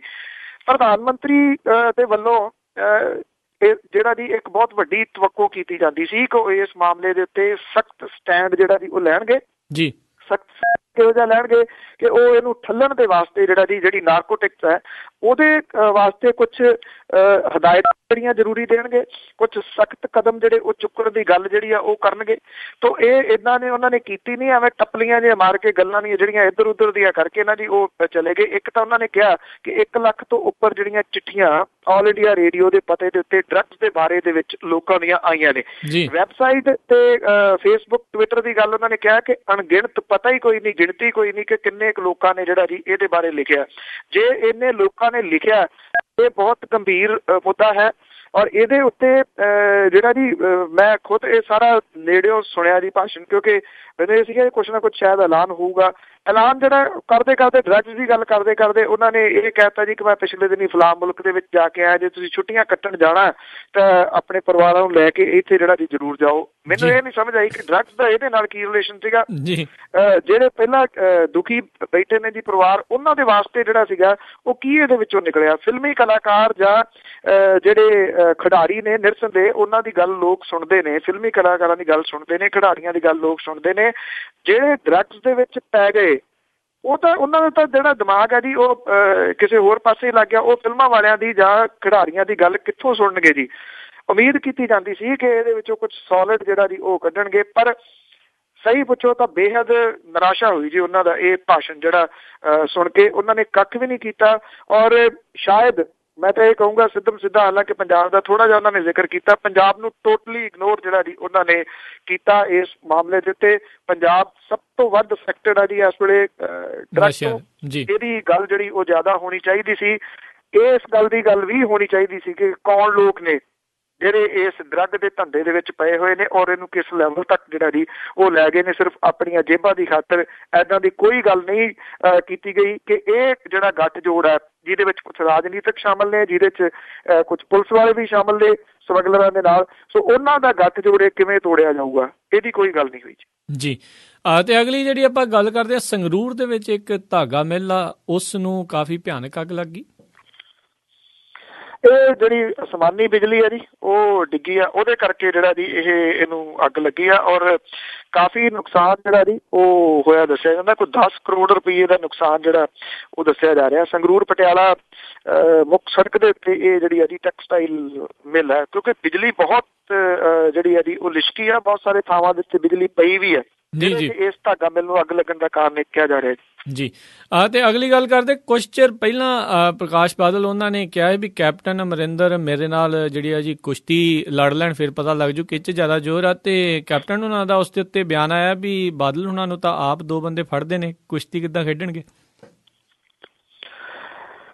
ਜਿਹੜੇ ਇਹ ਦੋਨੋਂ ਹੀ ਨੇ ਨਾ ਜੀ, ਮੈਂ ਤਾਂ ਇਹ ਕਹੂੰਗਾ ਜੀ ਕਿ ਦੋਨੋਂ ਜਿਹੜੇ ਅਸਲ ਸਮੱਸਿਆਵਾਂ ਪੰਜਾਬ ਦੀਆਂ ਨੇ ਨਾ, ਉਹਨਾਂ ਤੋਂ ਧਿਆਨ ਡਾਈਵਰਟ ਕਰਨ ਦੇ ਵਿੱਚ ਬਹੁਤ ਐਕਸਪਰਟ ਨੇ ਜੀ। ਜੀ ਜੀ, ਕੁਛ ਨਾ ਕੁਛ ਏਦਾਂ ਦਾ ਇਹ ਕਰ ਲੈਂਦੇ ਨੇ ਜਾਂ ਕਹਿ ਦਿੰਦੇ ਨੇ, ਜਿਹਦੇ ਨਾਲ ਅਖਬਾਰਾਂ ਦੇ ਵਿੱਚ ਤਾਂ ਬਿਆਨਬਾਜ਼ੀ ਜਿਹੜੀ ਆ ਉਹ ਚੱਲਦੀ ਰਹਿੰਦੀ ਆ, ਅਸਲ ਦੇ ਵਿੱਚ ਉਹਦੇ ਵਿੱਚ ਕੁਛ ਵੀ ਨਹੀਂ ਨਿਕਲਣਾ ਹੁੰਦਾ ਜੀ। ਨਾ ਉਹਦੇ ਵਿੱਚੋਂ ਪਿਛਲੇ ਸਮੇਂ ਦੇ ਦੌਰਾਨ ਨਿਕਲਿਆ ਗਾਂ, ਨਾ ਗਾਂ ਕੋਈ ਨਿਕਲਣ ਦੀ ਜਿਹੜੀ ਆਸ ਹੈ ਜੀ। ਪ੍ਰਕਾਸ਼ ਸਿੰਘ ਬਾਦਲ ਹੋਰਾਂ ਦਾ ਬੇਹੂਦਾ ਬਿਆਨ ਸੀਗਾ ਜੀ ਇਹ।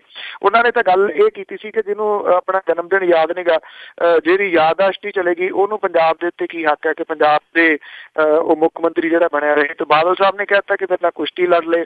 ਹੁਣ ਜਿਹੜੇ ਕੈਪਟਨ ਅਮਰਿੰਦਰ ਸਿੰਘ ਹੋਰਾਂ ਦਾ ਜਿਹੜਾ ਜੀ ਬਿਆਨ ਆ ਗਿਆ, ਗੱਲ ਤਾਂ ਠੀਕ ਹੈ, 4 ਬੱਲੇ ਜਿਹੜੇ ਉਹ ਲੈ ਕੇ ਤੁਰਦੇ ਨੇ, ਪਰ ਕੈਪਟਨ ਅਮਰਿੰਦਰ ਸਿੰਘ ਹੋਰੀ ਇਹ ਭੁੱਲਦੇ ਨੇ ਕਿ ਜਦੋਂ ਉਹਨਾਂ ਨੇ ਆਪਣੀ ਨੂੰਹ ਜਿਹੜੀ ਹੈ ਜੀ ਉਹਨੂੰ ਮੰਤਰੀ ਬਣਾਉਣਾ ਸੀ, ਇਕੱਲੇ ਹੀ ਭੱਜੇ ਫਿਰਦੇ ਸੀ ਦਿੱਲੀ ਦੇ ਵਿੱਚ, ਉਦੋਂ ਕਿਸੇ ਨੇ ਨਹੀਂ ਫੜਿਆ ਹੁੰਦਾ। ਇਹਦਾ ਮਤਲਬ ਪੰਜਾਬ 'ਚ ਡਰਾਮਾ ਕਰਦੇ ਨੇ ਫੜੇ ਹੋਣ ਤਾਂ। ਜੀ ਜੀ ਜੀ। ਤੇ ਅਗਲੀ ਜਿਹੜੀ ਗੱਲ ਕਰਦੇ ਆ, ਖਾਸ ਕਰਕੇ ਤੇਲ ਦੇ ਜਿਹੜੇ ਆ ਰੇਟਾਂ ਨੂੰ ਲੈ ਕੇ, ਪ੍ਰਾਈਸਾਂ ਨੂੰ ਲੈ ਕੇ, ਜਿਹੜਾ ਕੱਚਾ ਤੇਲ ਆ ਉਹ ਇਸ ਟਾਈਮ ਪਿਛਲੇ 5 ਸਾਲਾਂ ਦੇ ਵਿੱਚ ਸਭ ਤੋਂ ਘੱਟ ਪ੍ਰਾਈਸ ਦੇ ਉੱਤੇ ਇੰਟਰਨੈਸ਼ਨਲ ਮਾਰਕੀਟ 'ਚ ਆ, ਪਰ ਜਿਹੜੀ ਸਰਕਾਰ ਹੈ ਇਸ ਦੇ ਉੱਤੇ ਜਿਹੜੀ ਡਿਊਟੀ ਆ ਉਹ ਵਧਾਉਣ ਦੇ ਬਾਰੇ ਸੋਚ ਰਹੀ ਹੈ। ਜਿਹੜੇ ਤਾਂ ਪੰਜਾਬ ਦੇ ਵਿੱਚ ਹੈ ਜੀ, ਇੱਥੇ ਤਾਂ 3 ਵਾਰੀ ਜਿਹੜਾ ਵੱਧ ਚੁੱਕਾ ਹੈ ਜੀ ਜਿਹੜਾ ਸੈਸ ਹੈ। ਜਿਹੜੀ ਸੈਂਟਰ ਦੀ ਸਰਕਾਰ ਹੈ ਉਹਨੇ ਵੀ ਐਲਾਨ ਕਰ ਦਿੱਤਾ ਹੈ ਜੀ ਵਧਾਉਣ ਦਾ, ਕਿ ਉਹਨੇ ਵਧਾਉਣਾ, ਪਰ ਉਹਨੇ ਇਹ ਕਿਹਾ ਕਿ ਕੰਜ਼ਿਊਮਰ ਦੇ ਉੱਤੇ ਇਹਦਾ ਅਸਰ ਨਹੀਂ ਪਊਗਾ। ਕੰਜ਼ਿਊਮਰ ਤੇ ਤਾਂ ਅਸਰ ਪਊਗਾ, ਉਹ ਇਸ ਤਰੀਕੇ ਨਾਲ ਪਊਗਾ, ਹਾਂ ਜਿਹੜਾ ਘਟਿਆ ਹੋਇਆ ਰੇਟ ਹੈ ਉਹ ਵਧੂਗਾ ਨਹੀਂ, ਪਰ ਜਿਹੜਾ ਅੱਗੋਂ ਘਟ ਰਿਹਾ ਉਹਦਾ ਜਿਹੜਾ ਕੰਜ਼ਿਊਮਰ ਨੂੰ ਫਾਇਦਾ ਨਹੀਂ ਹੋਊਗਾ।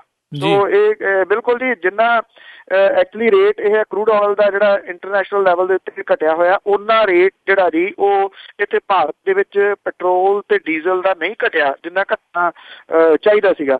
ਇੱਕ ਦੂਜੀ ਗੱਲ, ਜਦੋਂ ਡੀਜ਼ਲ ਦਾ ਰੇਟ ਜਿਹੜਾ ਵੱਧਦਾ 50 ਪੈਸੇ ਵਧਿਆ, ਨਾਲ ਦੀ ਨਾਲ ਬੱਸਾਂ ਦੇ ਕਿਰਾਇਆਂ ਦੇ ਵਿੱਚ ਵੀ ਵੱਧ ਜਾਂਦਾ, ਬਾਕੀ ਸਾਰੀਆਂ ਚੀਜ਼ਾਂ ਦਾ ਰੇਟ ਜਿਹੜਾ ਵੱਧ ਜਾਂਦਾ।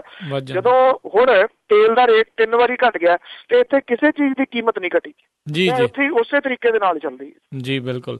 ਤਾਂ ਸਰੋਤੋ, ਇਹ ਸੀਗੀਆਂ ਜਿਹੜੀਆਂ ਸਾਡੀਆਂ ਅੱਜ ਦੀਆਂ ਕੁਝ ਖਬਰਾਂ ਜਿਨ੍ਹਾਂ ਦੇ ਉੱਤੇ ਆਪਾਂ ਗੱਲਬਾਤ ਕੀਤੀ। ਤੇ ਬਲਤੇਜ ਮੈਨੂੰ ਜੀ ਜਾਣ ਤੋਂ ਪਹਿਲਾਂ ਅੱਜਨਾਮਾ ਕਿ ਇੱਥੇ ਪੈਣ ਪੰਜਾਬ ਵਿੱਚ ਮੀਂਹ ਲੱਗਾ, ਪਈ ਸੁਣੀ ਵਲੈਤ ਹੈ ਬਰਫ਼ ਮੀਆਂ ਜੀ। ਇੱਥੇ ਪੈਣ ਪੰਜਾਬ ਵਿੱਚ ਮੀਂਹ ਲੱਗਾ, ਪਈ ਸੁਣੀ ਵਲੈਤ ਹੈ ਬਰਫ਼ ਮੀਆਂ, ਪਰਲੇ ਪਾਸੇ ਮੁੰਬਈ ਤੋਂ ਪਏ ਗਰਮੀ, ਵੱਖੋ ਵੱਖਰੇ ਮੌਸਮ ਦੇ ਹਰਫ ਮੀਆਂ ਜੀ। ਕਈ ਮੀਂਹ ਦੀ ਠੰਡ ਵੀ ਤੰਗ ਕੀਤੇ, ਚੱਲੇ ਕਈ ਪਹਾੜ ਦੇ ਤਰਫ ਮੀਆਂ, ਕਈ ਭਲਕਦੇ ਮੌਸਮ ਹੀ ਜਾਣਨੇ ਨੂੰ, ਬੈਠੇ ਨੈਟ ਤੋਂ ਕਰਨਗੇ ਸਰਫ ਮੀਆਂ ਜੀ। ਜਿਨ੍ਹਾਂ ਕੋਲ ਹਨ ਜੇਬ ਵਿੱਚ 4 ਦਮੜੇ, ਦੇਊ ਉਹਨਾਂ ਨੂੰ ਮੌਸਮ ਇਹ ਮਜ਼ਾ ਮੀਆਂ ਜੀ। ਜਿਨ੍ਹਾਂ ਕੋਲ ਹਨ ਜੇਬ ਵਿੱਚ 4 ਦਮੜੇ, ਦੇਊ ਉਹਨਾਂ ਨੂੰ ਮੌਸਮ ਇਹ ਮਜ਼ਾ ਮੀਆਂ, ਜਿਹੜੇ ਟੱਬਰ ਦੀ ਕੁੱਲੀ ਹੈ ਚੋਈ ਜਾਂਦੀ, ਉਹਨਾਂ ਵਾਸਤੇ ਜਿਉਣ ਵੀ ਸਜ਼ਾ ਮੀਆਂ ਜੀ। ਜੀ ਜੀ, ਬਹੁਤ ਬਹੁਤ ਤੁਹਾਡਾ ਧੰਨਵਾਦ ਬਲਤੇਜ ਪੰਨੂ ਜੀ, ਤੁਸੀਂ ਸਾਡੇ ਨਾਲ ਜੁੜੇ, ਗੱਲਬਾਤ ਕੀਤੀ, ਬਹੁਤ ਸ਼ੁਕਰੀਆ, ਧੰਨਵਾਦ, ਸਤਿ ਸ੍ਰੀ ਅਕਾਲ। ਥੈਂਕ ਯੂ ਜੀ, ਮਿਹਰਬਾਨੀ ਜੀ, ਸਤਿ ਸ੍ਰੀ ਅਕਾਲ। ਸੋ ਸੁਣ ਰਹੇ ਸੀ ਜੀ ਆਪਾਂ ਇਹ ਪ੍ਰੋਗਰਾਮ ਖਬਰ ਤੇ ਨਜ਼ਰ। ਅੱਜ ਦਾ ਪ੍ਰੋਗਰਾਮ ਇੱਥੇ ਹੀ ਸਮਾਪਤ ਹੈ ਤੇ ਅਗਲੇ ਬੁਲਟਨ ਤੱਕ ਲਈ ਮੈਨੂੰ ਇਜਾਜ਼ਤ ਦਿਓ। ਮੇਰੇ ਵੱਲੋਂ ਆਪ ਜੀ ਨੂੰ ਬਹੁਤ ਪਿਆਰ ਸਤਿਕਾਰ ਸਹਿਤ ਦੋਨੋਂ ਹੱਥ ਜੋੜ ਕੇ ਨਿੱਘੀ ਜਿਹੀ ਸਤਿ ਸ੍ਰੀ ਅਕਾਲ। ਜਿੰਨੇ ਵਾਸਤੇ ਰਿਵਾਸਤੇ ਖੇਲਦੇ ਰਹੋ ਤੇ ਸੁਣਦੇ ਰਹੋ ਪੰਜਾਬੀ ਰੇਡੀਓ USA।